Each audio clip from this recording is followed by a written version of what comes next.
What's going on? It's your boy Bowie here, back at it again, and I want to try to do my part to contribute to the conversation that's currently being held around Mortal Kombat 1 right now.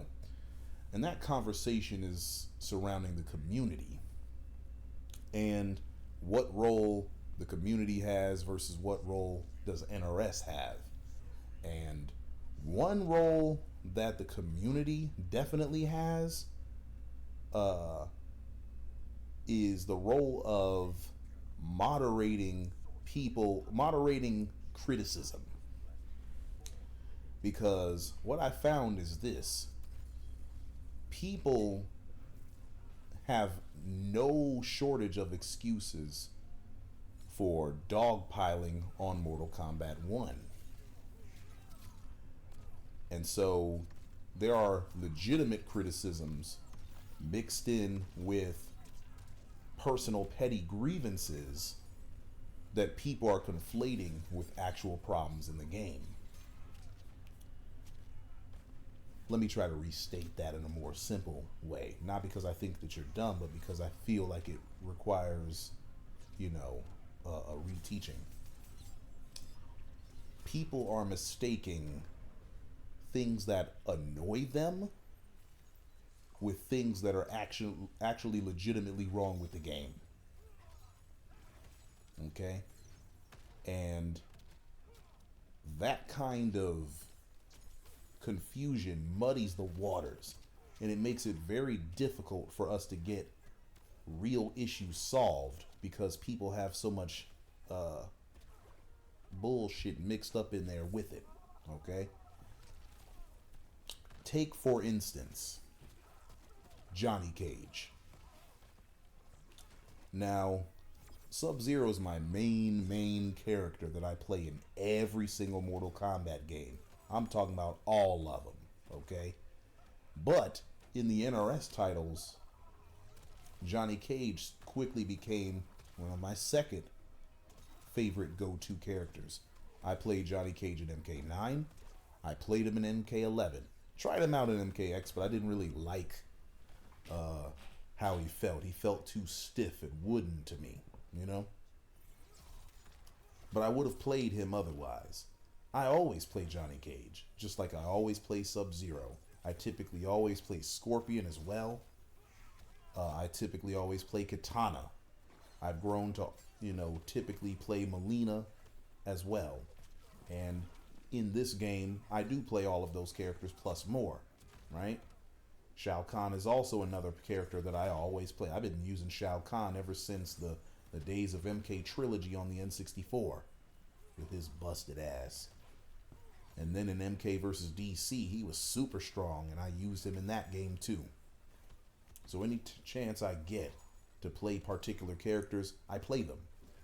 And so in this game, of course, I play Johnny Cage. Except there's a witch hunt against Johnny Cage because he's proclaimed to be the number one character in the game, the very best character in the game. Why? Well, he has crazy frame data. He's allowed to be +3 on various strings and normals. He has a 9-frame mid, which nobody else has. He has a 6-frame down 1, which again, nobody else has. And he can pressure and stagger you to death. And he's just very good at getting in and rushing you down. He's a rushdown character. Now, Johnny Cage is undoubtedly a top-tier character in Mortal Kombat 1. But there are too many limitations and holes in his game and strings for him to be number one. And certainly far too many holes for him to be worthy of the kind of derision that he would get online by virtually everybody in the community. For one, Johnny Cage has to get in order to win.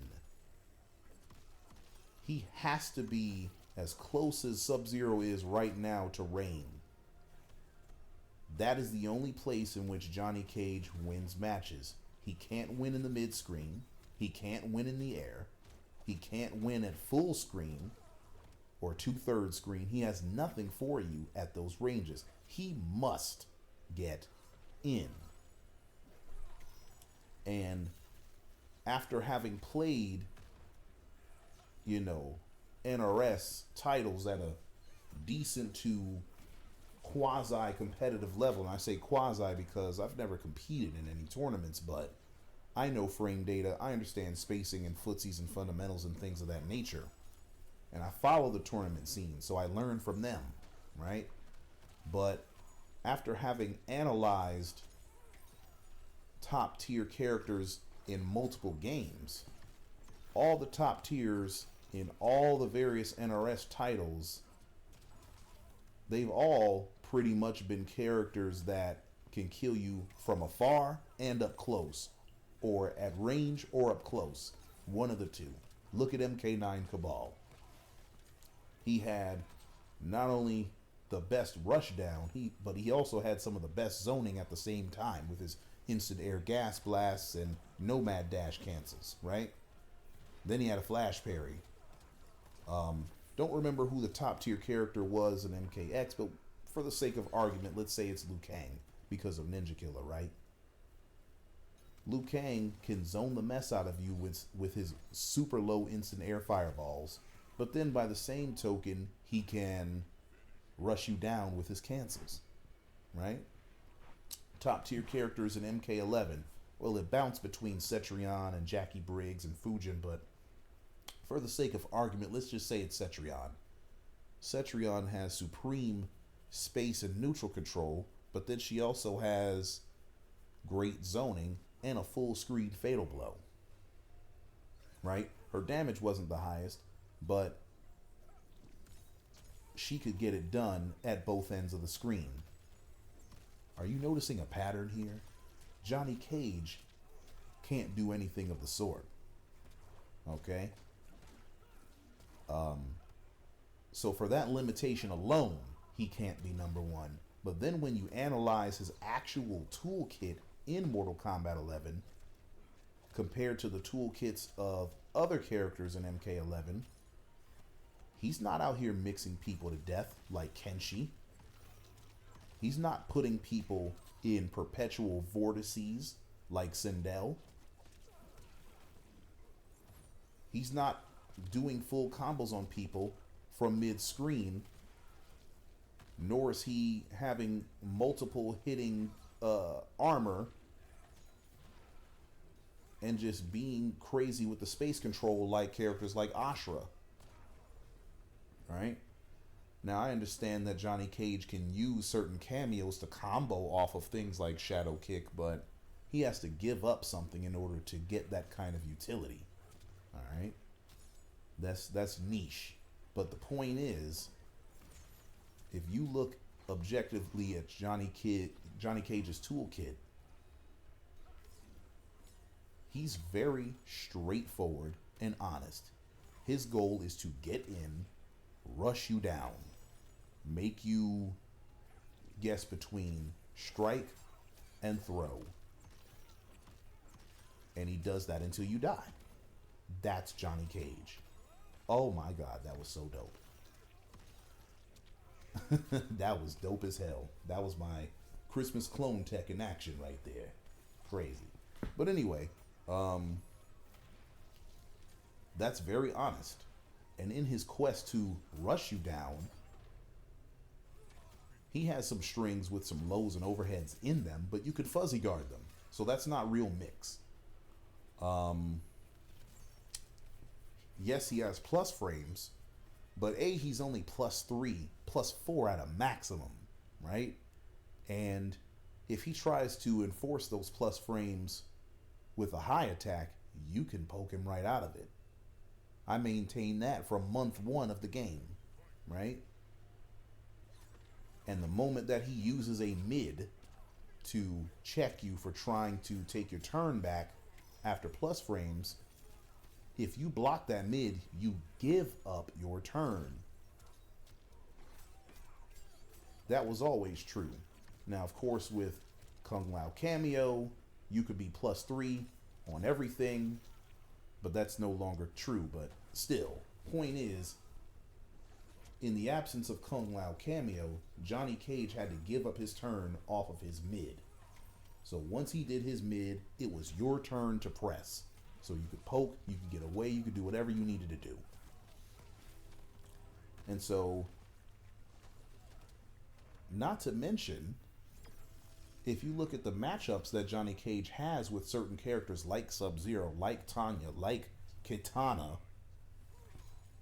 like Ashra, and, you know, characters like Reiko and things of that nature, Johnny Cage has a little bit too much trouble for a character that's supposed to be number one. Like I showed months ago how if you just use Sub-Zero, a pre-patch Sub-Zero with no buffs, you could stymie the average online Cage player. Even the decent ones have to at least respect Sub-Zero's keep away, his clone, all that stuff. Could they try to nullify some of that with meter? Sure they could. But they'd be giving up meter just to get around something. You know what I'm saying? But the point is, I say all of that to say that people went on an emotional witch hunt surrounding that character instead of using logic and reason, instead of being objective. You know what I'm saying? And that lack of objectivity led to Cage being way overhyped. And now we're starting to realize that maybe Cage was not as broken as we all thought he was. If you look at the average tier list today, Cage went from being a top 3 character to not even being top 5. In some lists, he's not even top 10. And that's honestly a very fair placement for him. You know? Because what we're not seeing is we're not seeing people use armored reversals to blow up strings and gaps. Blow up gaps and strings is what I meant to say. When that becomes more prevalent, characters like Tanya are going to shoot up the tier list. Characters like Sub-Zero with the Sonya cameo are going to shoot up the tier list. Characters like Kung Lao are going to rise up in the tier list. And now, people that were saying that those characters were lower, they're going to place them higher. Now, I understand that Cage, with probably one specific cameo or two, he might be able to get a combo off of the shadow kick, but can he do so as easily as someone like Tanya can? No. Can he do it the same way that Kung Lao could do it? Hell no. And so I really wish that people would be more objective. Okay? So, what's one of the key concepts in this video? Well, one key concept is this. What is personally annoying does not make something objectively bad. Personal annoyances do not equal objective harm to the game. Okay? Take, for instance, the cameo system itself. One of the biggest complaints that I saw concerning Mortal Kombat 1, before the game had even had a beta, was, oh my god, the cameos? I don't want to use no cameos. I want to play one-on-one. Cameos are so stupid. And now that cameos are here, you still have some people complaining about their presence, their utility, blase, blase, blah. But the reality is, cameos have given a whole new dimension to Mortal Kombat. Now, I understand that in tournament play, cameo usage has been relatively stale because people are using the same couple cameos to do similar game plans. I get that. But overall, as a matter of oh my goodness. As a matter of principle, each cameo provides every character with completely different combo routes, completely different capabilities. And some combinations are not as viable as others, but the possibilities are virtually endless. Like, for instance, the common team is Tanya Goro. Well, I tried Tanya Goro, and I like Tanya Goro. I think it's obviously it's a very strong team, but I didn't like how slowly the Goro recharged. I also didn't like the damage I was getting from Goro with Tanya, and I didn't like the health reduction. But I wanted the utility of being able to combo off of drill kick. And so I found another cameo that gives me that same utility, and that cameo is Sonya. Sonya gives me a lot of Goro utility. You know, the one thing I lose is the ability to combo off of my armored move, but that's okay. That's okay. I mean, it's very nice to have that. It's very advantageous to have something like that. But it's not something that I personally need in every match. But one thing I did gain was I have now 2 projectiles, including one that could be made to be plus triple digits from range. I have a means to make my drill kick safe with setup, you know what I'm saying? And I get lots of good meterless damage along with great metered damage. And it's something I can use more frequently than I can use Goro. So I like that. But then, here's the other thing. I experimented with Tanya Serena. Tanya Serena's kind of silly, to be honest with you. Because though you lose the ability to combo off of drill kick, what you gain is the ability to combo off of Tanya's longest range normal, stand 3. Stand 3 will give you some really nice metered and meterless damage with Tanya. And being able to combo off of a crazy footsie button like stand 3, let me tell you something. It's dope. Now, it'll be a while before we see Tanya Serena be a team in tournament. But for those people that aren't scared to step outside of the box,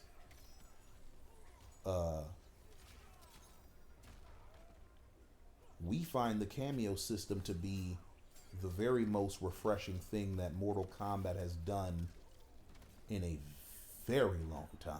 This is one of the most refreshing things that's ever happened in an NRS title.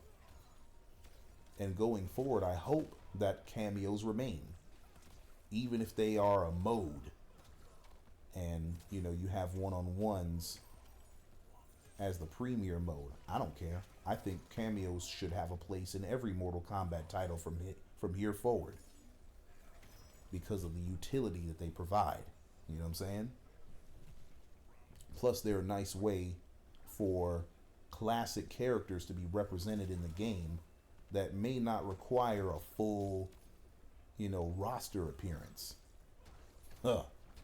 Speaking of roster, I'll get to that in a minute.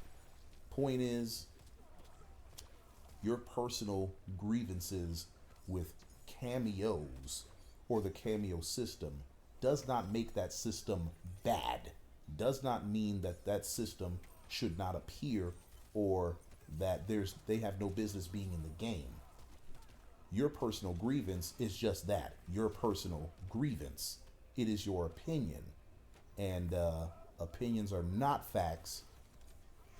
And not all opinions are created equally. And we know this. Okay? Whose opinion on your car troubles are you going to trust more? Your doctor or your mechanic? If all opinions were created equally, you should weigh both of their opinions the exact same, but you don't, do you? You're going to listen to that mechanic more than you're going to listen to your doctor when it comes to that car. And if you didn't, you'd be foolish. So, I'm just trying to tell you. But anyway, let me talk about something else. Well, not really something else, but let me give you another example. So, people have started dogpiling on this game so bad for any old reason that they'll even bring up non-reasons. They'll even bring up complete bullshit in order to justify saying something bad about this game. So, I watched a video from some YouTuber today. I don't even remember his name. But oh boy, titled the video, "The Problem with MK1." And you know what his problem with MK1 was? The motherfucking roster. Huh?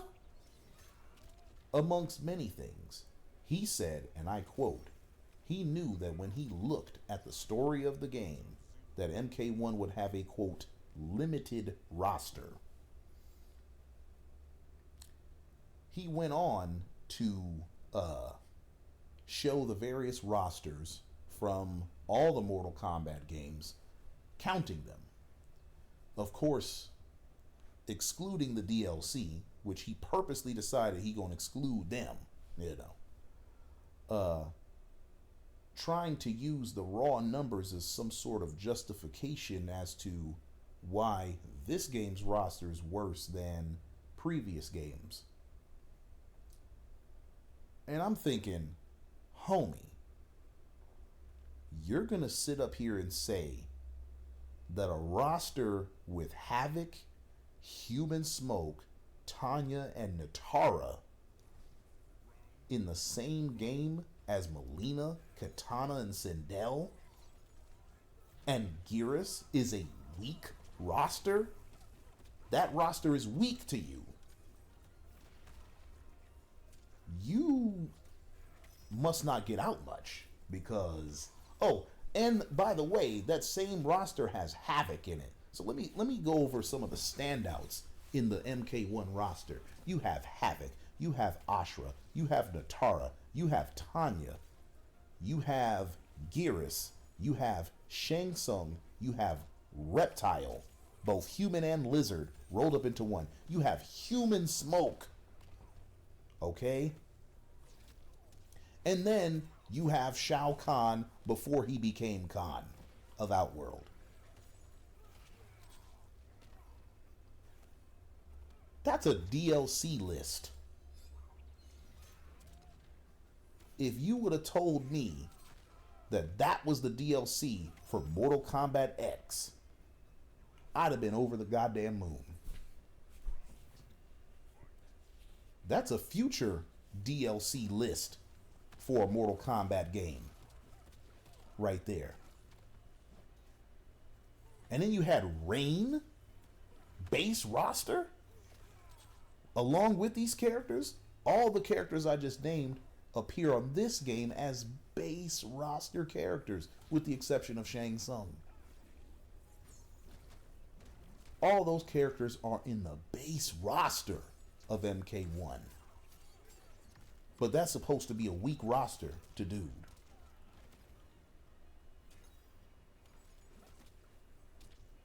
Bro, you tweaking. That's how I know you will just say any old shit. People will say any old shit to find a reason to dogpile on this game. Then dude gonna sit there and purposely exclude DLC as if they don't count as characters. And going to compare that to the roster of this game. Let's think about how logical that is. Let's say you're a teacher, right? And this is prescient to me because I actually am a teacher. So suppose I'm a teacher, which I am, and I have a math for college readiness class, and that class starts out with 10 children in it. Day one, school begins in August, 10 kids are in that class. Over the next quarter, or over that current quarter, let's say 5 more kids get added. So that by the end of the first 9 weeks, I have 15 students. Would I turn around and say that my classroom roster consists of 10 kids because the 5 that were just added don't count? Fuck no, that don't make no sense. I have 15 kids in that class. It doesn't matter when the other ones were added. You count the total. The fuck? How is it that everybody else understands that but you?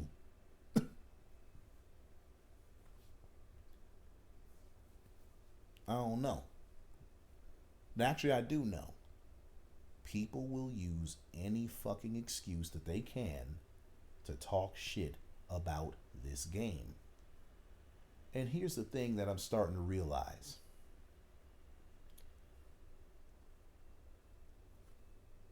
It's never just about the game.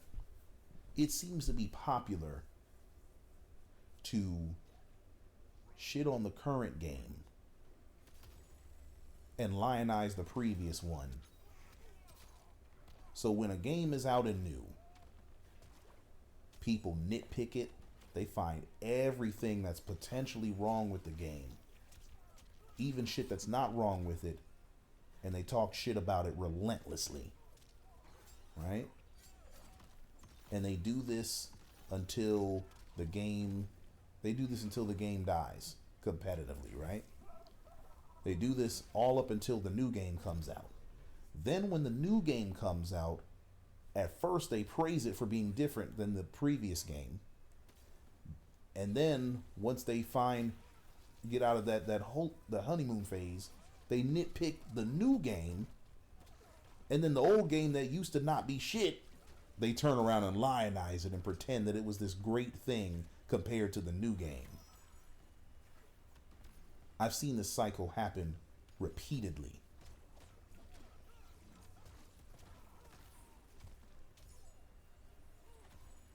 When MK11 was out, motherfuckers hated that game. They listed every kind of criticism they could come up with, objective and non-objective, right? And people criticized it relentlessly. It's too slow. There's no combos. I hate fatal blows. I hate crushing blows. I hate wake-up rolls. I hate delayed wake-up. I hate flawless block. I hate flawless block reversals. People had a problem with the girls being covered up. People had a problem with Cassie Cage being ugly. And Jackie Briggs being ugly. What else they had an issue with? They had an issue with all kind of shit. Famously, people had a huge problem with Melina being gone from the game. I should have won that motherfucker right there. But still, they came up with any old shit to hate on MK11, whether the criticism was legitimate or not. And they did this for the entire time it was out. You know who didn't hate on MK11 when it was out? Me. I was putting out videos enjoying the game. I was putting out videos saying MK11 is good. You can check my YouTube. I ain't bullshitting. But now that MK1 is out, now people are going back and saying, oh, MK11 was perfect. It looks so good. And oh, now you want to lionize MK11? For real. Kiss my ass. Y'all have no principles. Y'all have no balls. Because when MK2 comes out in 4 years or whatever the fuck, people gonna be praising MK1. Mark my words. Hear me now, quote me later. I'm calling it right now.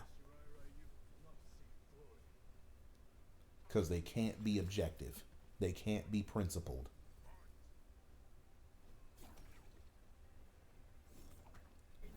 And that kind of shit is going to further divide the community and splinter it into a million pieces. We don't need that. That's why I'm making a video about this, because it's a concern. It's a concern. And it concerns me because I was the one that brought player one advantage to the attention of everybody.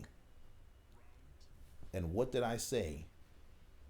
I said, we, the MK community, need to get in on this.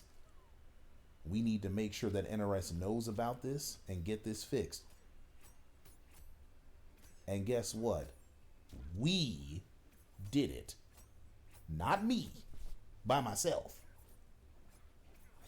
Me, along with the MK community, worked together to spread the word that player one advantage was real and it was a problem in MK1, and we got that shit fixed in a week.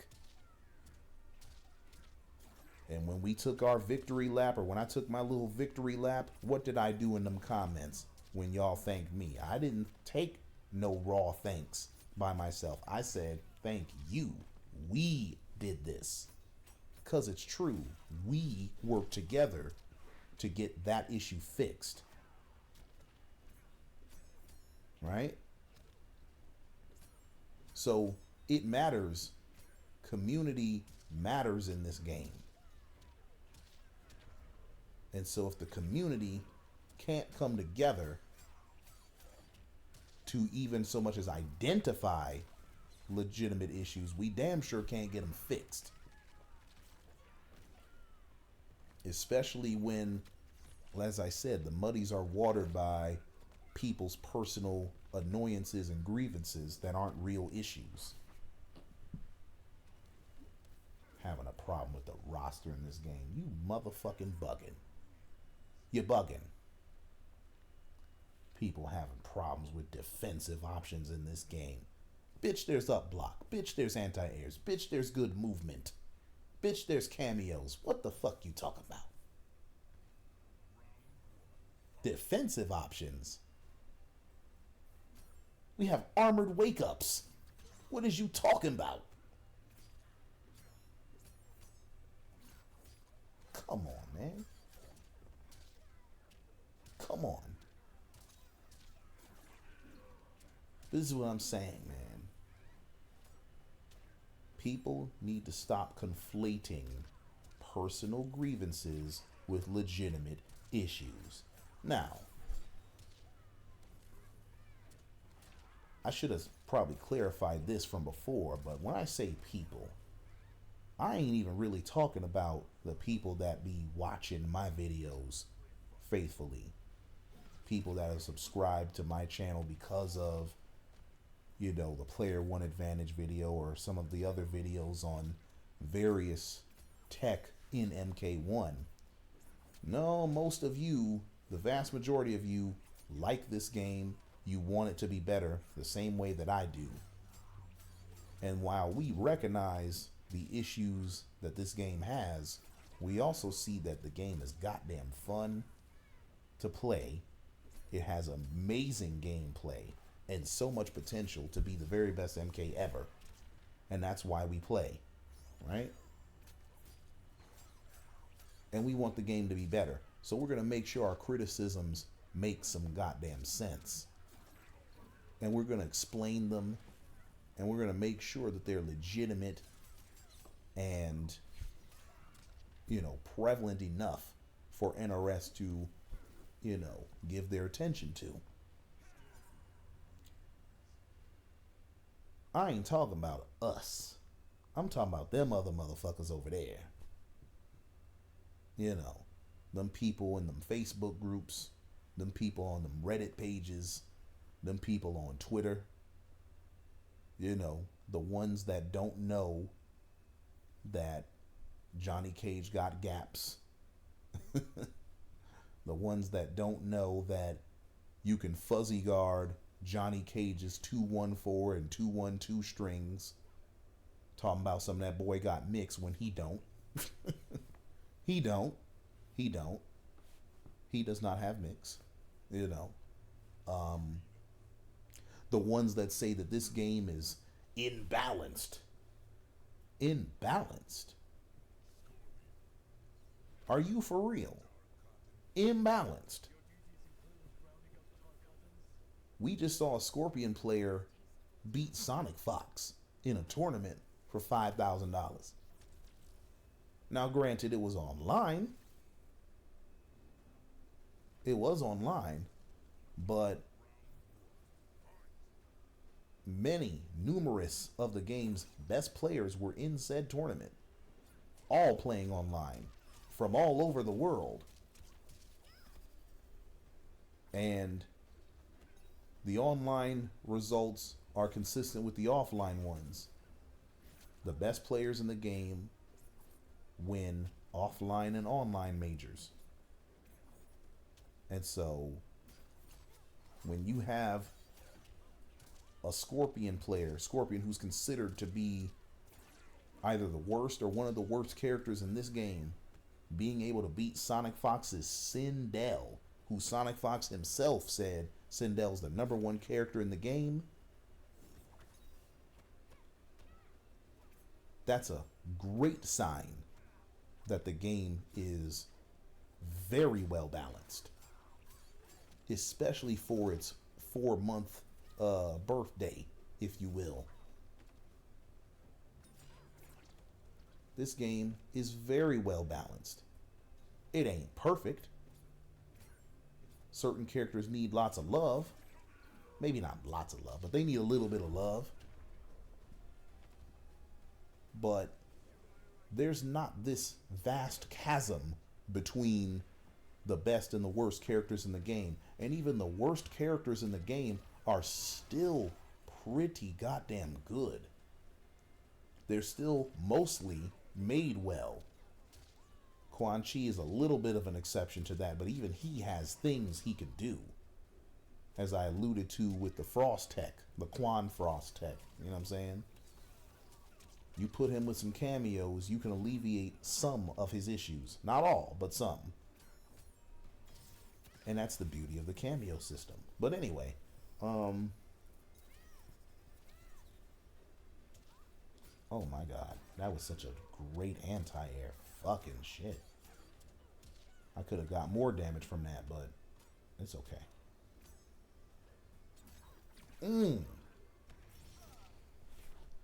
Anyway, yeah, I'm just, here's the thing.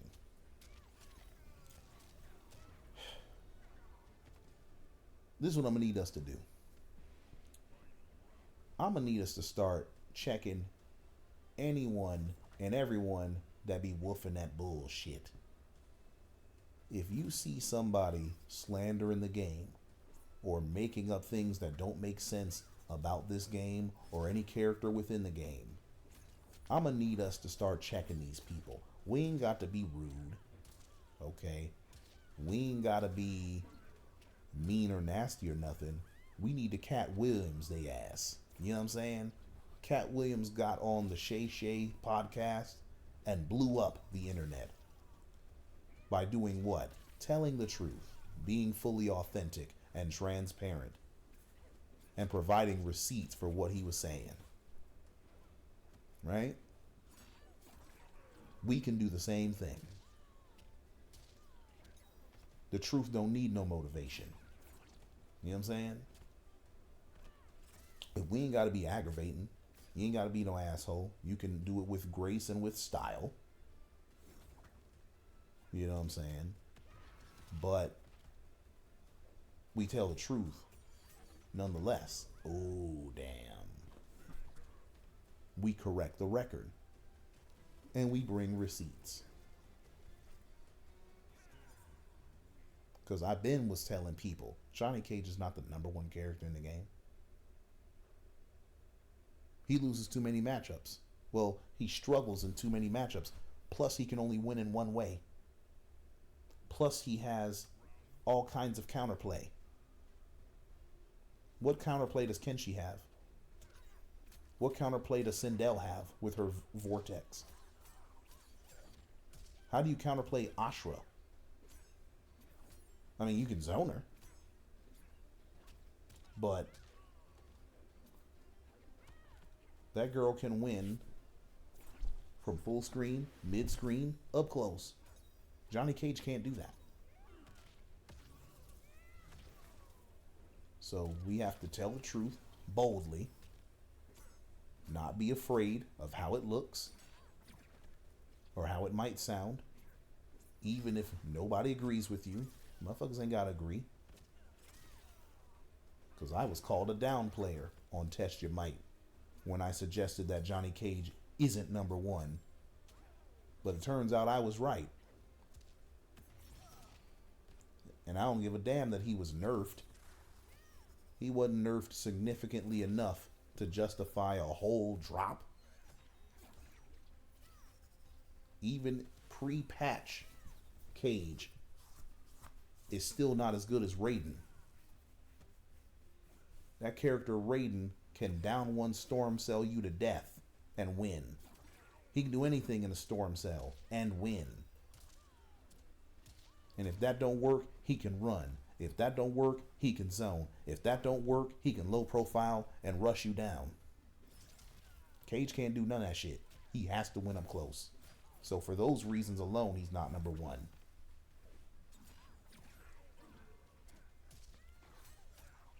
But we gotta be bold. We don't need permission to be honest. And so we have to fight back against the chicanery. You know what I'm saying? We have to push back against these reckless and wild narratives that are out there about this game and the characters within it.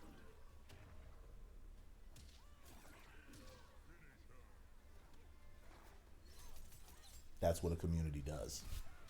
I'm just saying. But with that being said, I appreciate you guys listening to your boy. Stay tuned for more content. Peace.